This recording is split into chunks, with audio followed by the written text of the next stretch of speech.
Previously on BMT Storytime. And like there was this one time where and I knew there would be one.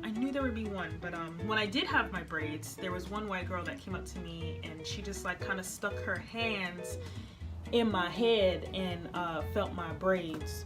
So yeah, there's always that one. Sick. I was ready.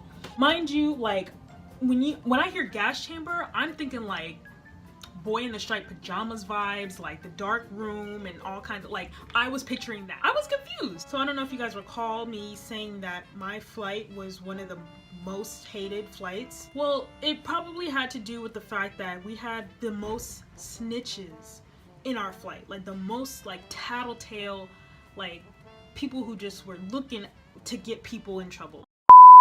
What is up, guys, and welcome back to my channel. Yes, I know we have come to the finale of this BMT Storytime series with only week 7 and 8 left to talk about. Now, I know from my thumbnail of this video, you guys are probably familiar with the fact that week 7 of BMT is known as Beast Week. But before I get into that, I'm gonna go ahead and address a statement that I made in my top 5 fears of BMT video.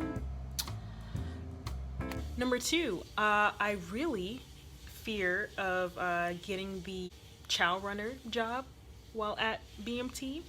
I've heard stories about that also, and I feel like that would give me anxiety. So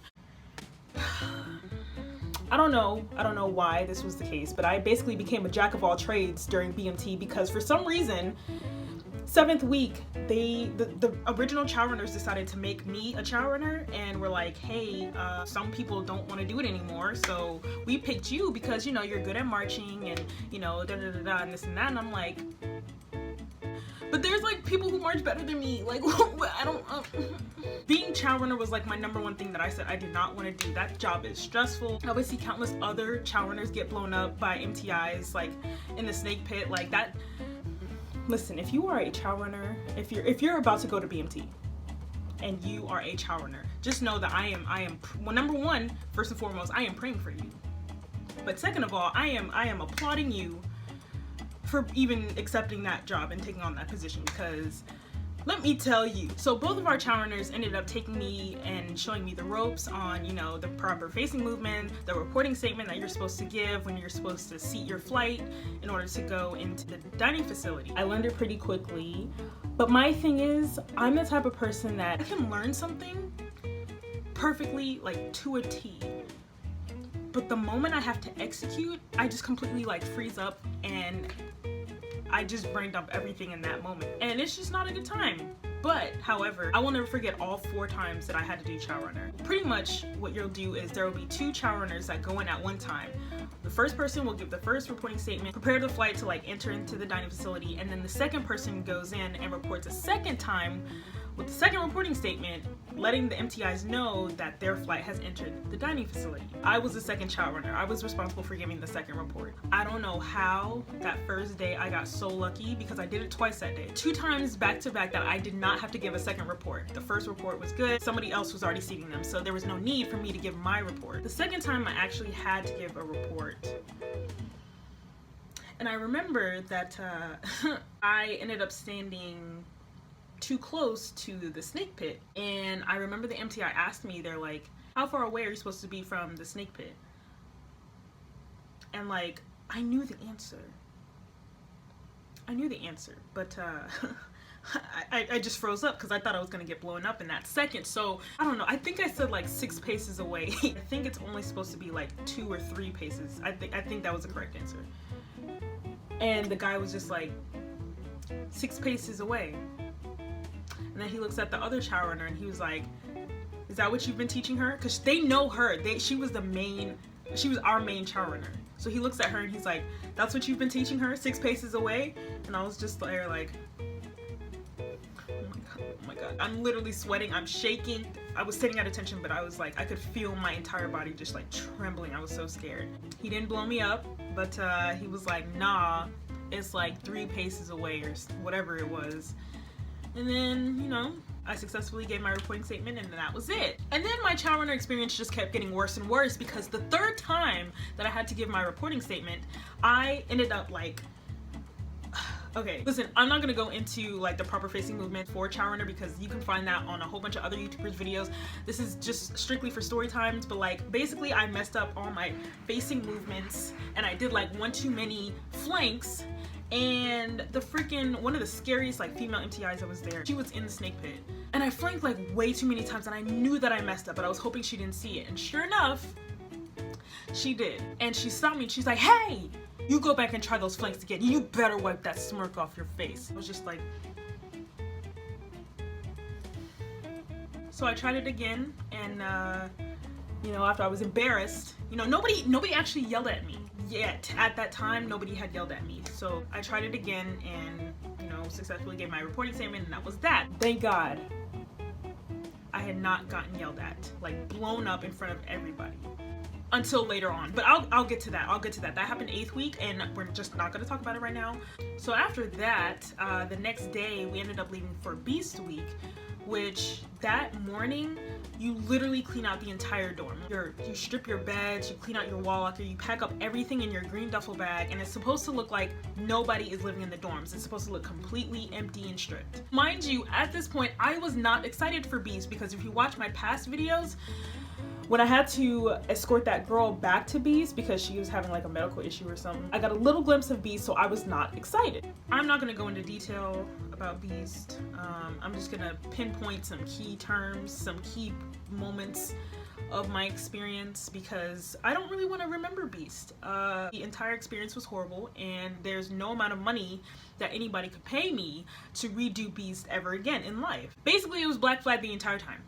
I don't even think they have any of the other colored flags, but Black Flag is basically like the hottest temperature ever. Yeah, I don't think they own any other flags because it was Black Flag literally the entire time. They make you run with your duffel bags at all times. As long as you're in your zone, like your campsite or whatever you want to call it, as long as you're within those limits, you pretty much have to run everywhere with your 25 to 30 pound duffel bag. In the female bathrooms at Beast, there are only 3 working shower heads. And I want to say in the male bathrooms, they have 15 or so. For some reason, they allowed all the females to use the male bathroom to shower, which they give you 15 minutes to shower. It's really 5 minutes to get undressed, 5 minutes to shower, and then 5 minutes to get dressed and get back to your tent in time so that you are not blown up on the spot and embarrassed in front of everyone. Also, don't think you're gonna be slick and try to bring baby wipes to like wash up and everything beforehand, you know, while you're in your tents, because you're not allowed to. You're not allowed to bring baby wipes, so you're just gonna be stank all day for all the days that you're at Beast. Just be prepared for that. Now in the tents, you will sleep on these cots that are covered with mosquito netting, because the mosquitoes are on steroids out there. It's just as comfortable as it is sleeping on the concrete floor in the tent. So, you know, whatever you decide to do, just make sure that you're, you know, good to go, because whether you need to sleep on the floor or in the cot, it's basically the same. Oh, and if you hated EC duty as much as I did and thought that just because you went to Beast that was gonna stop, yeah, no, it doesn't. It doesn't, because there you have a you have this thing called tent guard duty, which is basically EC duty but outside of the tent. You still have to carry your weapon and stand outside for like a couple hours and guard the tent as if anything's gonna come intruding. But I will say though, my first night that I was at Beast, I was a tent guard, and that was probably my most like favorite moment of BMT altogether, because it was peaceful, it was at night. I remember that was the first time that I had been able to just chill and be outside and just look up at the stars and just kind of like just reflect on how far I've come at that time. That was definitely hands down my most favorite moment of BMT. Now day 2 of Beast is when you go through the obstacle courses and you just are climbing monkey bars and climbing over logs and bear crawling through things, and they got a whole bunch of physical activity that's just, it just takes a toll on your body. The hardest part for me, which was pretty much the grand finale of the obstacle course, is this thing called the molehill. When y'all get to BMT, just remember me saying this. If you remember nothing else at that moment, just remember me talking about the molehill. That is the worst thing I've ever done in my entire life. The whole obstacle course was like the most physical activity I've done in all 23 years of my life. The molehill is just this, like, it's like the final thing that you do on the obstacle course. Like, you've gone through so much, you've been through like low crawling through sand, you got your face is all like up in the sand, and you're getting dirt up all in your nose and your eyes and your mouth, like it's ridiculous. So the molehill is like this steep hill of mulch, and you pretty much have to low crawl all the way up this molehill, and I really don't know how to describe it. Like, listen, all I'm gonna say is the molehill is the worst part of the obstacle course, and it's probably gonna be the last thing you have to do. I think it's not a fun time. The whole obstacle, I mean, the obstacle course, that was probably the best part of Beast. That was like the only thing that I really liked.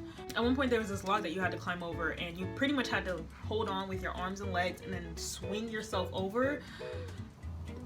I have the weakest core strength of all time. Like, I have the worst core in all the land, and it was taking me too long to get over the hill that the instructor literally had to grab me, okay, yank my tail up over the log just so I could get over it. Like, bruh, I had it. So on the last day of Beast, which I forgot to mention that our Beast week fell on 4th of July weekend, so instead of doing the entire week of Beast, we only had to do 3 days. But on the last day, we ended up going to the shooting range. Now, we didn't go to the official shooting range because it was still under construction. And then I believe it was that same day, we ended up going to Combatives, which was a lot of people's favorite time because, believe it or not, if you have an issue with anyone in your flight, just keep in the back of your mind that you have the opportunity to scrap. So pretty much Combatives is gonna be held on this like covered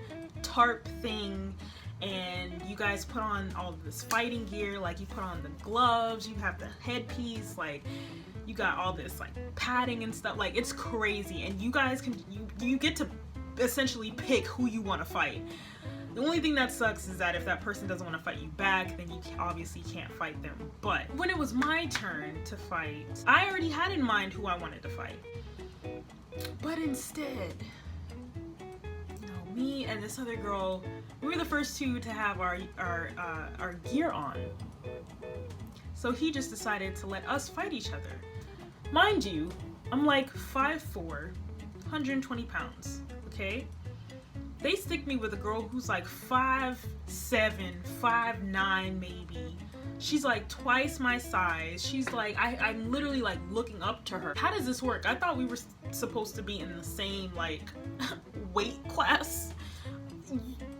This is not even a fair fight. So as soon as he said 3, I felt like I had to defend my life because I felt like she was gonna come for me. So I was just like, douche, douche, douche, douche, douche, just wilding, like no mercy. Because in the beginning, they let you guys hit each other just like one-on-one. So like, I had to stand there while she hit me, and I had to feel what it felt like to get hit, and then I did the same to her. So when the 3rd round came, we got to fight each other. So I had to defend my life, okay? She was twice my size. What did you expect me to do?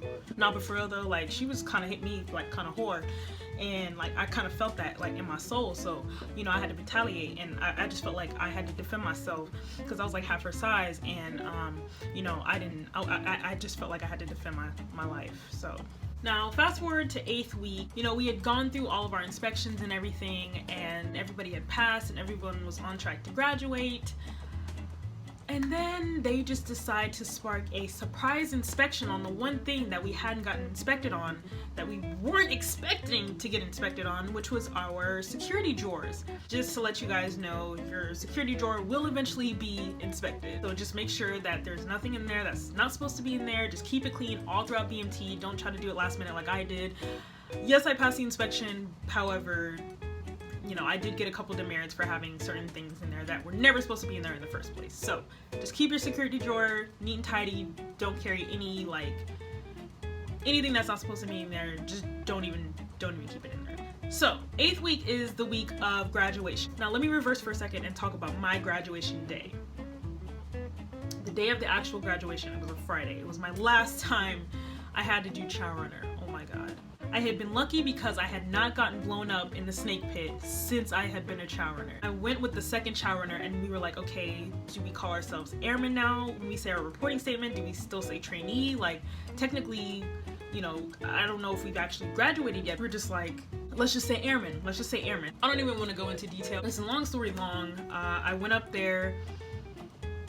By this point, we were airmen. And I accidentally said trainee. I said, Sir Airman Thomas reports as ordered. The first trainee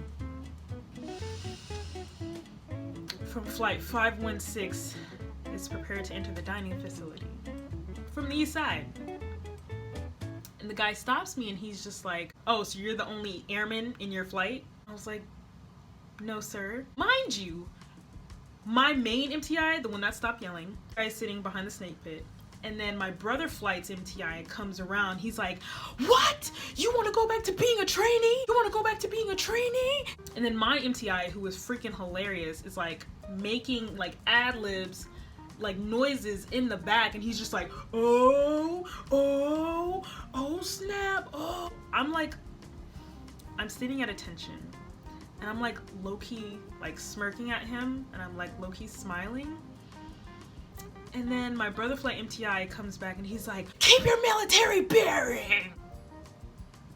I just closed my eyes. I was just like, am I really getting blown up right now? Like, this is not even my job. I'm not even supposed to be here. I'm not even a Chow runner. Like, why are you guys yelling at me right now? I haven't been blown up this entire time. I don't understand. This is not even my job. I didn't even do this. So after they got done blowing me up and embarrassing me on my day of graduation, the MTI in the snake pit basically was like, try it again.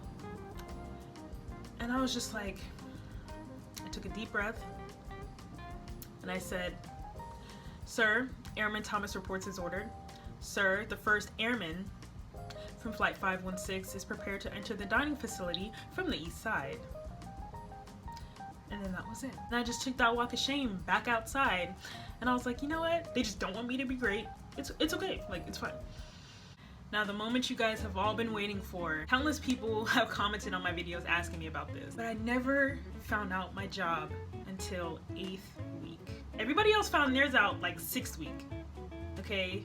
There's a part in 6th week where you guys will log onto this computer, you guys will receive a PIN number. I never received my PIN number and a couple other people didn't either. So we got ours really late and I did not find out what my job was until I think the day before graduation. Because remember, I went in open mechanical and I didn't find out what my actual job was until 8th week. So finally, the job that I was assigned is an aircraft maintainer. So specifically aircraft structural maintenance. Now, I needed multiple security clearances to even obtain this job, so I'm not 100% sure what I can and can't talk about with it, but just know I'm pretty much responsible for painting the planes and repairing the damage on the planes. So it's actually really cool. I'm currently in tech school, like actually learning my job right now, so it's dope. Not to mention you get to go to tech school in Florida. The beach is like right here. But yeah, I was thinking about making tech school story times. I don't know if I'm gonna do that or not. I might just make a video about, I don't know. Let me know what you guys want to see, what you guys want me to talk about. This is the end. This is the end of the BMT Storytime series, guys. You guys have been freaking amazing throughout this whole entire series. And like I said, I can't thank you guys enough. So, without further ado, go ahead and like this video, share, comment, subscribe if you haven't already. I will see you guys in the next video.